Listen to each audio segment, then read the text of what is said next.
Barbados and other CARICOM countries are being encouraged to work together to ensure the region produces staple food products like corn and soya. Chief Executive Officer James Paul says scarcity of products like corn, which is used in livestock feed, is leading to a rise in the prices of a number of foods in the region. He says rather than competing, the Caribbean community should identify countries like Guyana, Suriname and Belize to specialize in growing these staples.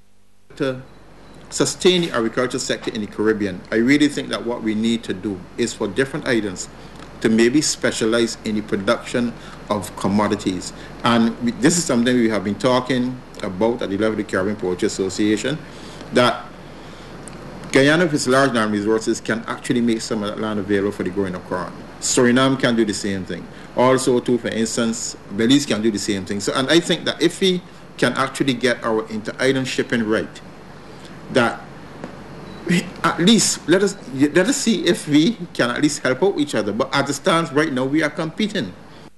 Former Junior National Security Minister Shahbaz Pandey is describing as a double whammy the use of the anti-gang legislation and the state of emergency to arrest people allegedly involved in criminal activities in Trinidad and Tobago. Pandey, the former leader of the government business in the Senate, said it was necessary now for the anti-gang bill to be amended.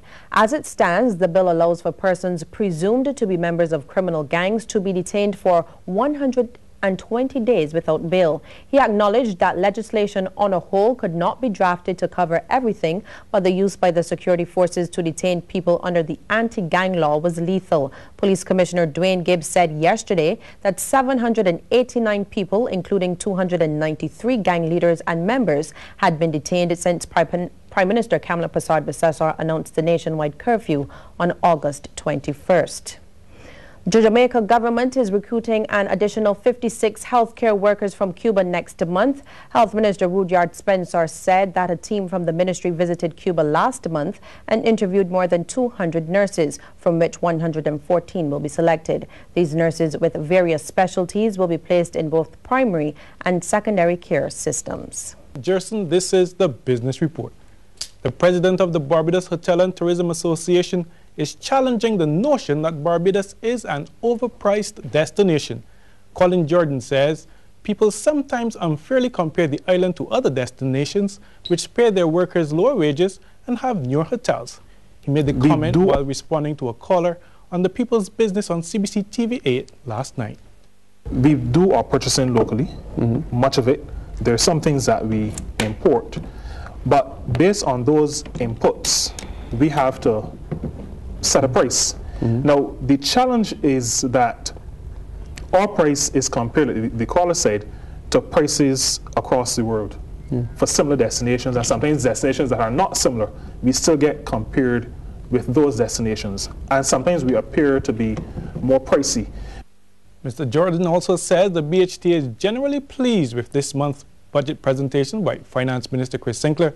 He says while the industry understands that the government has had very little wiggle room, there were some positive elements. There was the removal of the tax on remittances, and that speaks to a tax that is levied on insurance purchased outside of Barbados.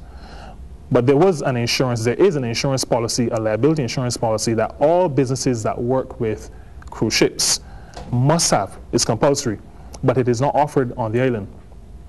Tourism businesses were therefore, especially direct tourism services, were penalized for having to go outside the Barbados to purchase that insurance. That tax, it is called tax on remittances, that was removed.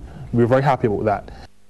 And the number 2 man at the Barbados Public Workers Cooperative Credit Union Limited believes innovation is the key to taking the organization forward. Glendon Bell, the credit union's vice president, says it's the ability to innovate more than anything else that will allow organizations to stand out. On taking office as a steward of this great institution, I challenge the senior managers to make innovation the hallmark of what we do. In these challenging economic times, innovation is what separates the good from the excellent. We must become innovators, not just consumers. We must demonstrate that we as a people have what it takes to move our country forward. Speaking at the credit union's annual Thrift Club and Scholarship Awards function held over the weekend, several of the club's members were recognized for their outstanding work. It was also revealed at the awards ceremony that a member of the local organization was singled out for a special award at a recently concluded International Youth Credit Union Professional event.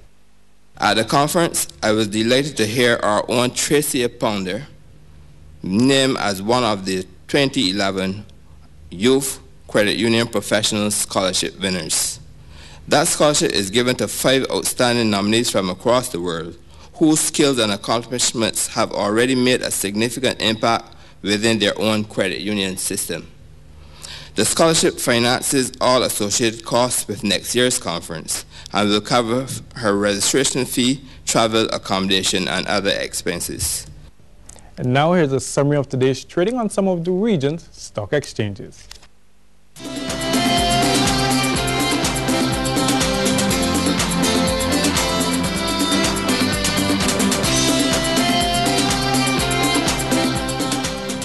A very good evening to all, and we had a lovely sunny day here in Barbados and the northern half of the island chain. Some weak instability down south generated some cloudy skies and scattered showers, but the temperature at the airport measured around 2 got up to 31.5 degrees Celsius. The minimum temperature was 25.5. At 6 o'clock, skies were fair at the airport. 29 degrees Celsius. This represents a pretty hot temperature for 6 o'clock. The humidity is 73% and the winds are out of the east at 20 kilometers per hour. No measurable rainfall at the airport today. But in the far eastern Atlantic, Barbados and the island chain, what was an area of low pressure is now tropical depression number 12. That system is in the vicinity of 10.4 degrees north, 28.4 degrees west, or about 415 miles to the southwest of the southernmost Cape Verde Islands. And this system is showing some promise. Of course, we're going to be watching this system very, very closely. It is presently moving to the west at about 14 miles per hour, maximum sustained winds of about 35 miles per hour, and indications are that it is going to be passing to the north of the island chain sometime towards the end of the week. Let's put the cloud in motion. The situation with us, Barbados and the northern islands today, the high pressure ridge was the dominant feature. This line of instability passed across Barbados and the southern islands sometime yesterday. It is now in the vicinity of Trinidad and the extreme southern Windward Islands. It generated cloudy skies and scattered showers over over Tobago. Tobago had as much as 16 millimeters out of this system. Now, the ridge of high pressure will continue to dominate the northern portion of the island chain, but this area is pushing towards Barbados and towards the region and could generate a few scattered showers tonight. But in the western portion of the region, a trough system kept the conditions cloudy over Jamaica and Cuba, and indications are that these conditions are going to be extending at least for another 48 hours. I'll be back after the break.